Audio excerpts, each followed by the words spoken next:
Vice President Mike Pence and Senator Kamala Harris will debate at 9 p.m. Eastern that night. We hope you watch. Until then, Romney thank gets you home court advantage. and good night. It's hearing that this debate is Oh my over God. was music to your ears. You may not be alone. What could have been... Yo. Vibe check. Yo, I mean, geez, man. I can't believe I endured that. Thank you for enduring that. With me, with all of us who are joining and watching live, and I'll try to get this up as a podcast if I can, if the recording and audio isn't fucked up. But do you want to talk about it a bit? Yes, absolutely. Let's dissect that. Let's discuss this. What are your initial thoughts after watching the Dementia-thon #1? I mean, especially early. I mean, there was definitely some parts where I was kind of like zoning out, but early, I think Biden was washing him, dude. I mean, I was not expecting him to be washing Trump like that. And I feel like it's not so much that he did like a good job as much as, and maybe it's because it's me, like you just kind of heard it all before with Trump. It's just really predictable now, and you already know what he's going to say. You already know how he's going to respond to things. And I mean, maybe since Trump doesn't speak to me at all, like I heard nothing good from him really. Well, like, yeah, there's definitely a lot there with like Trump doesn't really speak to either of us. So of course this is going to work, but I was trying my best to put myself in the shoes of a Trump, like not maybe someone who was partial to Trump in 2016 because they wanted to like hammer and throw a hammer to the system. I was trying to put myself in the shoes of that kind of person. And I see that person as probably like kind of easily sort of like maybe like sort of misled for sure. There's a lot of stuff there that can be said for that, but like every time Joe Biden tried to do one of those classic appeals to emotion, like trying to say that if you're one of the people at home who are looking at an empty chair because of families of COVID, or when Joe Biden was talking about Hunter Biden going through drug addiction rehabilitation, all those things, Donald Trump was trying to interrupt, get a word in edgewise, trying to attack, trying to belittle his point. And Donald Trump was doing that because he knew that Joe Biden was going to be landing a really big haymaker to the people who are undecided somehow still watching this debate because they're performing politics very clearly. He knew that was going to hit very well in saying that, like, look, all of the pain that you're experiencing, the pain that you've experienced in your life, the pain you've experienced because of COVID, this is a man, Donald Trump, who fundamentally does not give a fuck about you, does not give a fuck about your problems and what you're going through, who has no sympathy or no empathy to give or offer whatsoever. He's just there to kind of just score his own points and make himself look good. And he's always worrying about covering his own ass, protecting his own ego, and making himself look the strongest at all times, even though he is a weak little bitch. But those are just my first thoughts. 100% for sure. I feel like the only time Trump can really like kind of flex is when they talk economy, when they start talking numbers and money, because that's kind of like in a lot of ways that's not like fact checkable. Like it's easy to just kind of like put numbers out there and make yourself sound good. So like, I feel like when they talked economy is like the only time he really, I don't want to say like won that part, but like, he seems like he did a good job or whatever. But I mean, I'm going to be very honest right now. Like I'm going to keep it so real. Anybody knows me knows like my politics are way left of Joe Biden, and I could really give a damn about Joe Biden like that. But when he said that about his son, about like overcoming drug addiction, and when he said like a lot of you at home, that kind of hit to me, because like I felt like that's something like I'm not like expecting him to kind of like have a heart really, and I don't really know the details of Hunter Biden. I'm not like I don't care about like stuff like that. That's like silly to me, but like I felt like he admitted something and like made himself relatable in that moment.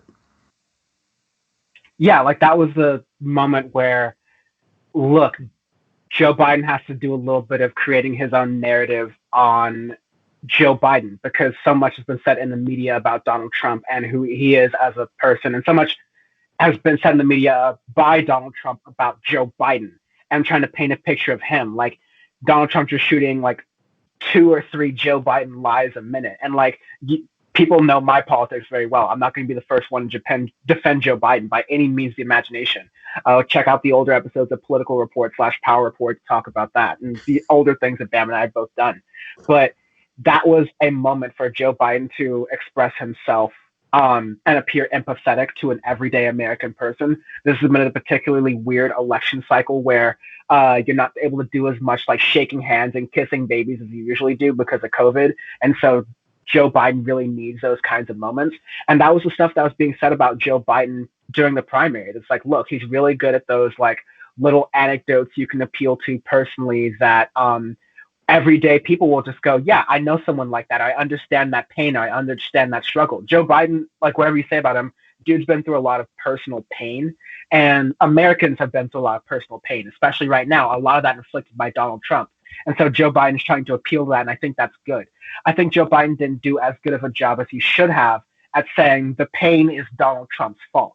Like we saw that Donald Trump was going to come guns blazing regardless. So there's no reason that Joe Biden need to kind of say, oh, no, I'm not going to attack him this strongly because then Donald Trump's going to try to attack me. No, he's going to come out guns blazing. That's what he clearly did in this debate. That's what I think people on the left were trying to warn and trying to talk about for months, for years before, especially during this election cycle, but I think even in 2015 and 2016, that Donald Trump was just going to go mask off. He's going to be really hardcore, pretty harsh against any of his debate opponents. So you've got to come out with all the stops. Again, kind of look like you're going to approach this from the higher ground, like the higher road.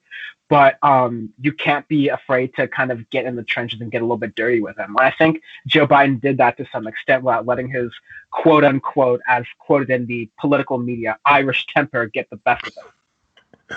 Yeah, I never knew anything about him being Irish, but yeah, I mean, I just want to go back to that. Like, I feel like that, like when he said that, like I can imagine a lot of people at home just like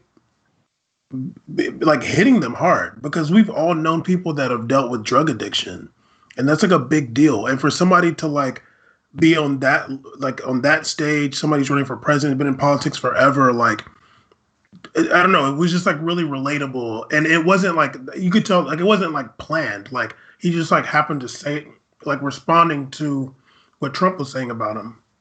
But there was a little moment where Trump didn't say explicitly, but he was basically saying that white people are treated with more racism than black people. I don't know if you caught that part, but they were talking about how he took away the like critical race theory and like took away like this like racial sensitivity training for police or whatever. And I wish I could have the like exact words, but he was like implying that white people get it worse when it comes to racism, which is not even like a lot of white people think that. No, he was implying that like the 1619 project and the stuff that was being taught from it, like, yeah, you could say the New York Times shouldn't have a direct say in what the curriculum is, but it's not like the stuff they were talking about was wrong. It's not like there weren't people being abused through the slavery system in the United States in 1619. And it's not that the American educational system doesn't talk about those things. So yeah, I mean, Donald Trump, there are several mask off moments that he had. One of them was saying, yeah, the anti-racism trainings are racist, and it is a burden on white people to actually have to go through them and deal with them. The other absolutely mask-off moment was when Chris Wallace tried to say, will you call on any of the white nationalist groups to stand down and like not get violent? And Donald Trump was like, which ones? Which one do you want me to talk about? And Wallace was like, yeah, Proud Boys, whatever, Proud Boys. And Donald Trump said, Proud Boys, stand by. Stand by, not stand down, which already would have been weird enough, as if he's commanding this army of people who have gone out and said, They are a street gang looking to protect Western civilization, meaning white civilization. He said fucking stand by. And so, like, all the people who said, I mean, there's going to be a lot of stuff on PowerPoint about how to prepare for an actual authoritarian, like, state and stuff like that. Again, I'm not fucking around here. I'm being serious. We need to be prepared because these guys are prepared. These guys have the plans to take over with violence if necessary, if their political ideology doesn't win. Yeah, their political ideology is just like anti anything that's good for a lot of people. Yeah, no, Trump is being himself in a lot of those times, and that's what I was like saying too. Like when you talk economy, like he can just kind of be a politician, but when it comes to like these social issues, like he's always going to show his ass, and it's going to be like the most extreme people that support that stuff. I mean, all the COVID stuff, he's totally a mess. I mean, there's just so much that's like a wreck about him. I don't know how long you're trying to do this, but when they got to the end and they're talking about these poll watchers. Now, granted, I don't know like how far and wide these poll watchers, whatever, if that's even going to be a real thing. But I wish a poll watcher would try to ask me something about my ballot. I wish you would. Now I'm for sure going to go drop my ballot off, and I hope somebody with some damn American flag leather vest try to ask me about my ballot. I hope you try it. Fuck around and find out is exactly the point. I want to get to some of the live comments. Nave Gamer Baby says the only accurate thing Trump mentioned was Joe Biden's racism towards black folks. And like, yeah, that's the awkward elephant in the room here is that like, because the moderates in the Democratic Party won, all the things that the people who are running left of them were talking about, the valid things about the racist history of Joe Biden and a lot of the folks from that wing of the party, Hillary Clinton, etc., Donald Trump can use those to muddy the waters. Donald Trump's still a huge fucking racist, and it's very clear and very apparent to people. But that's like the best thing Trump's got going from right now is just kind of like muddying the waters. So it's harder for him to like really. I mean, it's harder for people who aren't that politically engaged, who do want to get out and do what everybody's telling them to do and vote. It's harder for them to suss out the results. I mean, it shouldn't be too hard to suss out the details that Donald Trump is a huge fucking racist, considering that all the people of color are upset at him.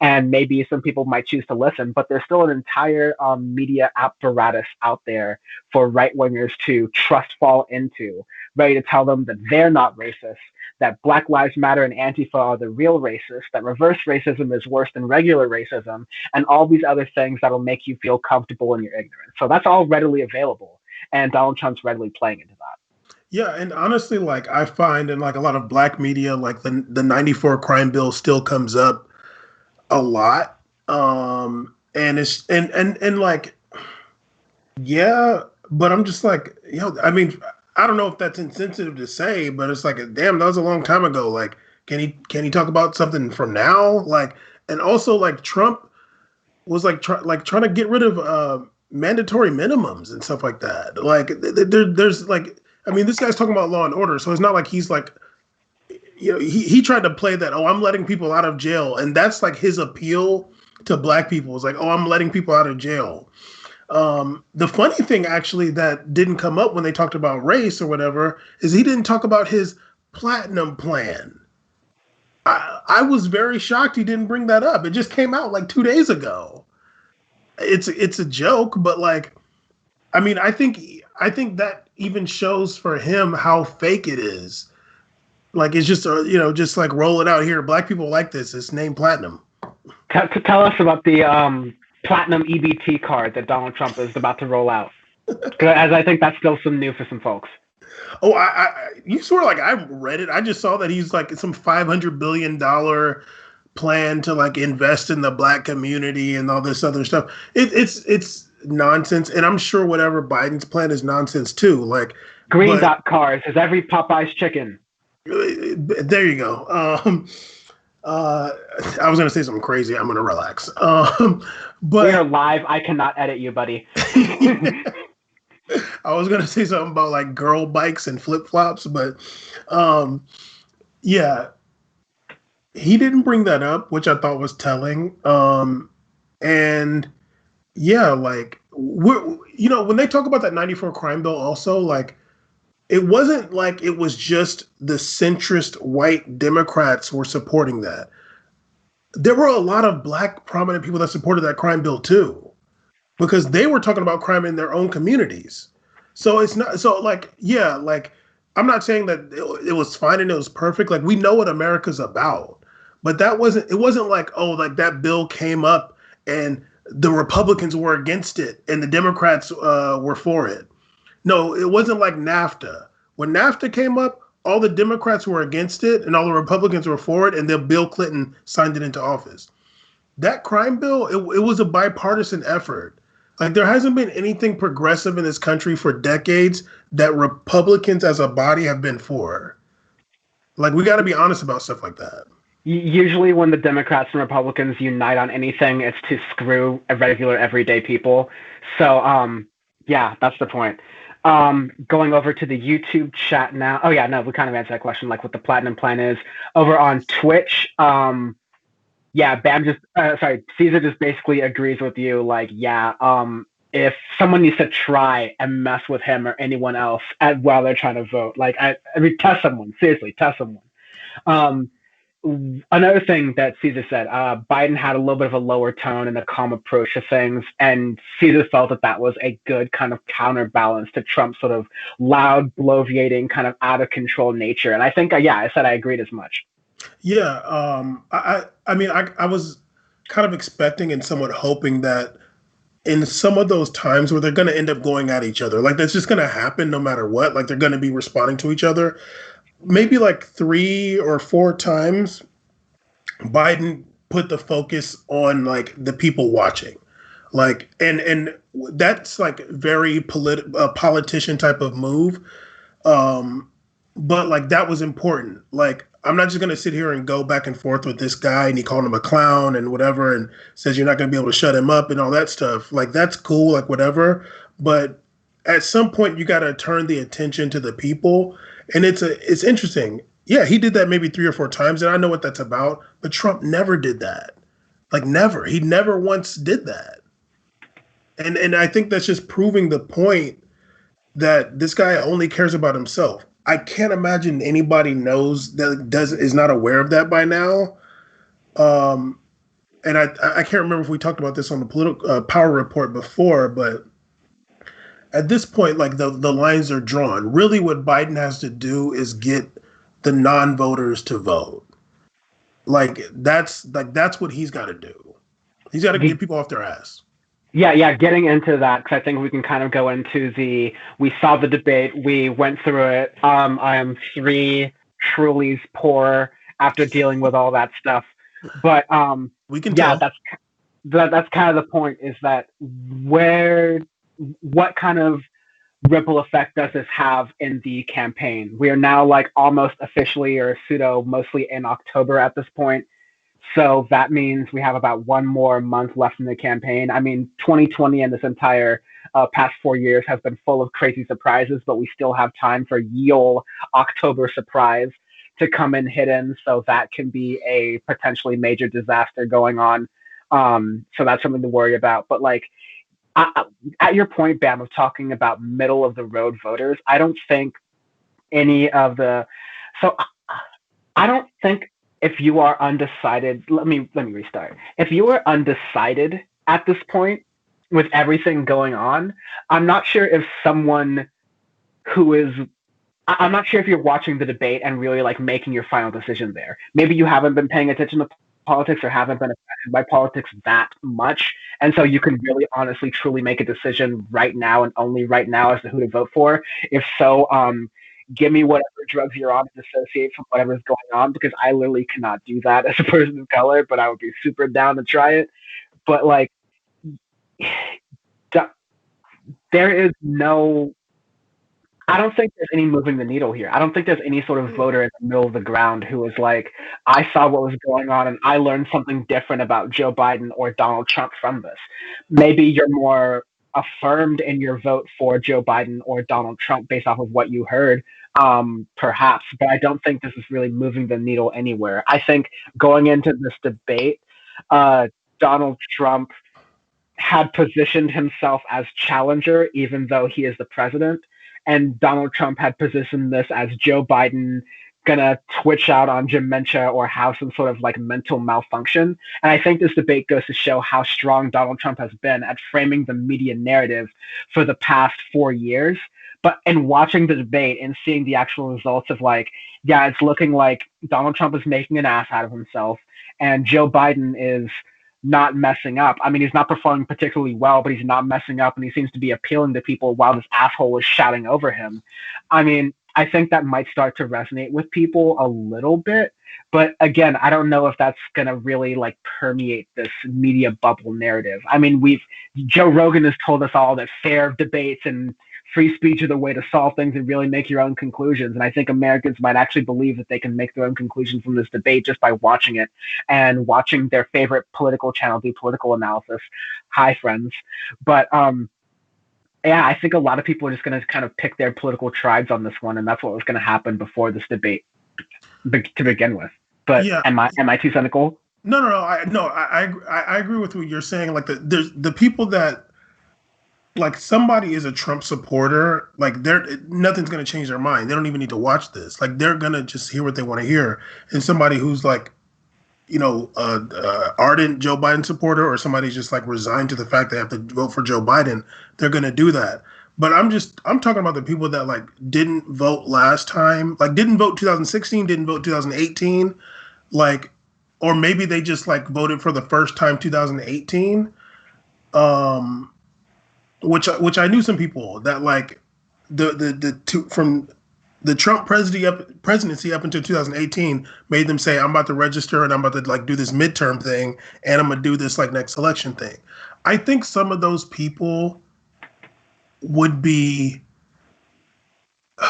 It's hard for me to say the word enthusiastic with Joe Biden. Like that's kind of impossible.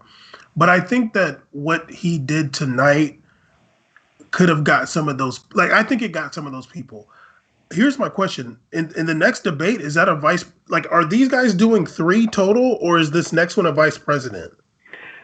So you're right, both the answer. So the next debate is a vice presidential debate, and I originally didn't want to cover that one, but I think Mike Pence versus Kamala Harris might be a little bit interesting. Yeah, that's better than this crap.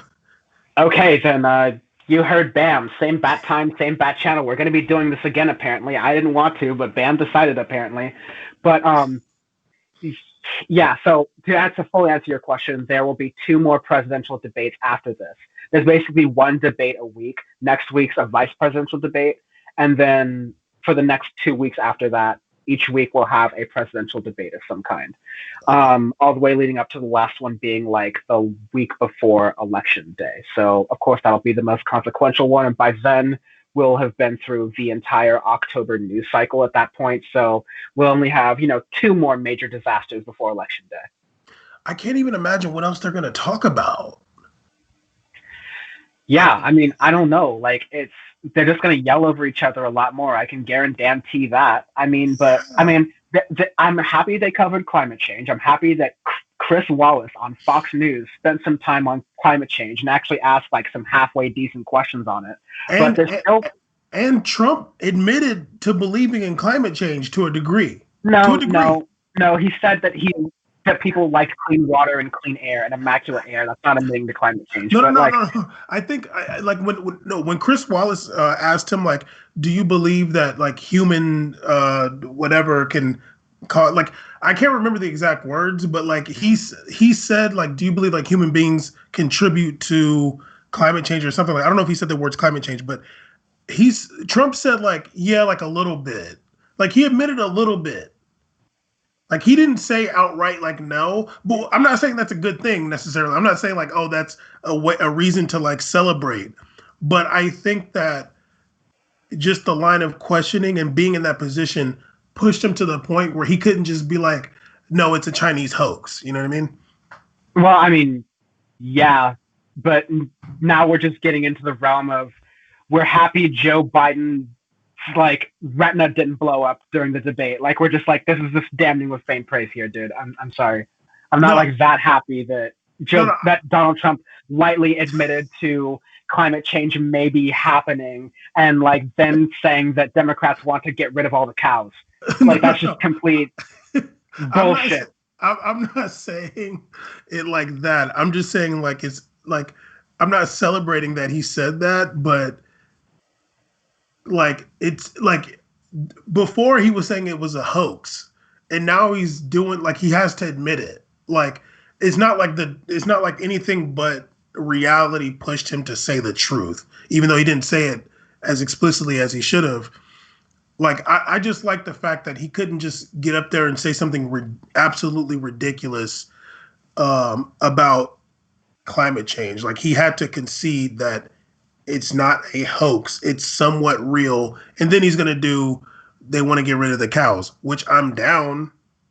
Well, listen, I too, Bam, am happy that the debate was technically moderated. Like, I guess that's what you're getting at. Do you have predictions for the Kamala Harris, Mike Pence debate? Say Will what Mike you Pence join in the debate and have his wife come out with him because he's scared? right? Say what you want about Kamala. She's a cop. Say whatever you want. She is a cop. When she was up there for the Brett Kavanaugh hearings, she was killing it. Like she was like the best one for me. Yeah. She don't take no shit. She's articulate. She's smart as hell. I feel like she's gonna destroy Mike Pence. Like Mike Pence is just a corporate aberration, fake Christian. Like he has nothing to offer in substance. Like Kamala Harris is a person. So like I think that I think there's going to be more softball kind of questions because I just feel like you look at Mike Pence and you just like feel bad for him. It's like, oh god, like you're not even like real, man. Like I can't like question you. So I don't think they're going to go too hard on them. But I'm excited to see it. I'm excited to see that actually. I'm excited to see it. I think it's going to be an opportunity for the public. I think this will be a lot more illuminating to the public than the presidential debates will be, because we all know Donald Trump and Joe Biden. I think Californians have a good idea, especially Democrats have a good idea of who Kamala Harris is as a person, and then Republicans have their caricature of her. And same thing could be said about Mike Pence. Like Republicans know Mike Pence, Democrats have the caricature. But I think there is more of an opportunity out there for both of the vice presidential candidates, as completely useless as they are, except maybe for Kamala Harris, considering Joe Biden's age. It's a good time for us to really kind of understand who they are and what they're about. And again, like it is worth mentioning that the vice presidential debates that these folks are participating in are really the most important things they might ever actually do as vice president or potential vice presidential candidates, honestly. The vice presidential debate that Joe Biden did was the top 3 most important things that Joe Biden did as vice president. Number 2, very easily being having to do with pushing Obama out of the closet on gay marriage, basically. Like that, the vice presidential debates are pretty inconsequential. With Kamala Harris, it should be pretty interesting. And like I mentioned, to see how that goes. I'd love for her to do a citizen's arrest of Mike Pence on stage for at least being a witness to certain crimes that are being investigated. But no, I don't know. Winner of the debate, maybe Joe Biden. Loser of the debate, maybe Donald Trump, but almost certainly everyone who watched it. Like, yo, my brain is so smooth from watching that shit, man. That was hard to do, man. Like that was like it was there's a lot of anxiety watching that. I don't know why either. It's just because they're just so. I don't know. I had cringe watching it, but like it wasn't really anxiety. It was just cringe. It was cringe. Yeah, cringe. Cringe is better. Like it was just like, oh gosh, like can you guys just stop? But I mean, I expected that.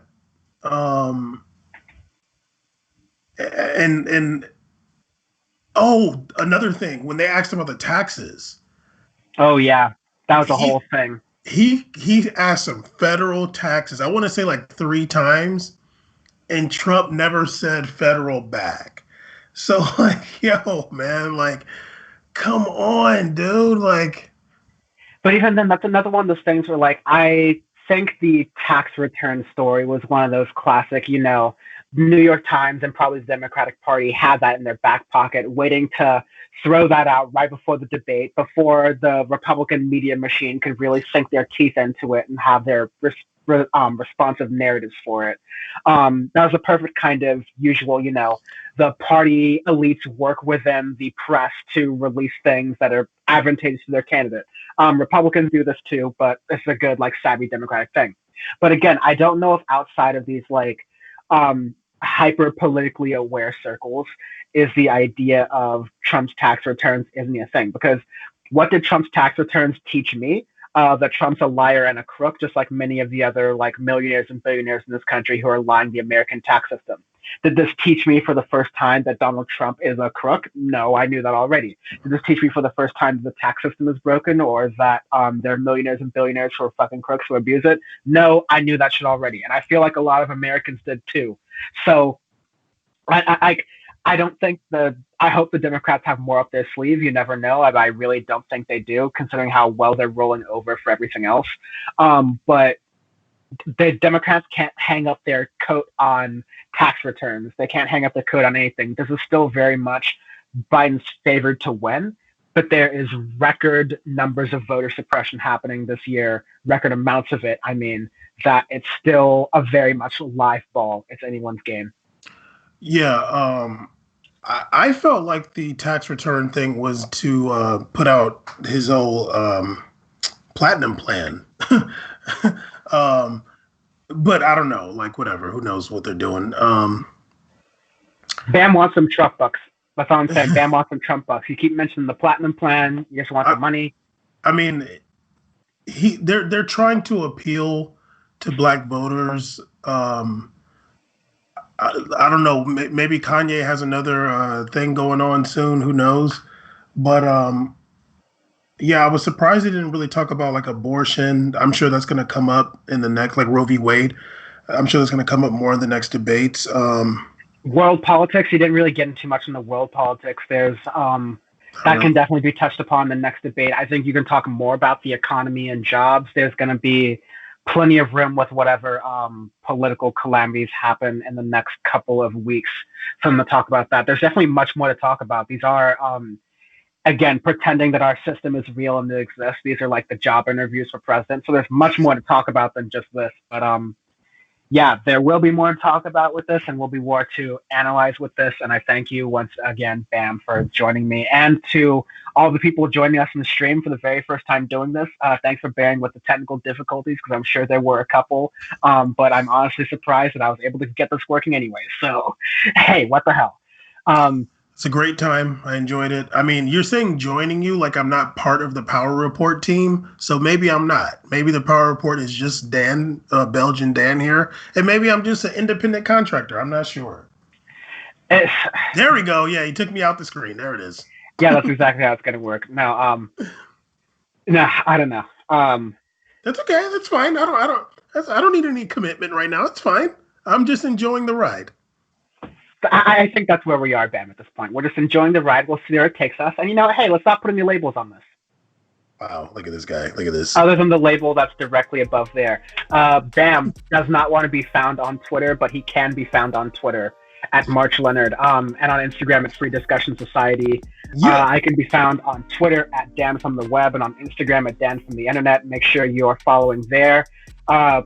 You'll also be able to find Power Report generally at youtube.com/Dan from the Internet and twitch.tv/Dan from the Web, where we are right now for the first time. Hell of a premiere, y'all.